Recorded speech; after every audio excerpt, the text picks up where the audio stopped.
ইনকলাব মঞ্চের যারাই এখন বর্তমানে যমুনার সামনে অবস্থান করতেছে, আপনার কি মনে হয় তারা কি অ্যাকচুয়ালি হাদি হত্যার বিচারের জন্য দাঁড়াইছে? না, তারা একটা দেশদ্রোহী ষড়যন্ত্রের সাথে লিপ্ত। যে করে হোক কোনো না কোনোভাবে একটা নির্বাচন বানচাল করার চেষ্টা করতেছে, যে ওদেরকে একটা ট্রাস্ট, একটা টোকা দেয়।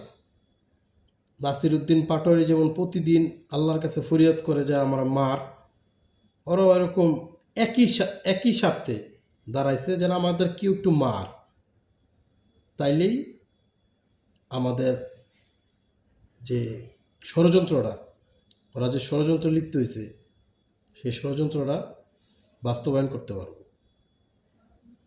এরা দেশদ্রোহী।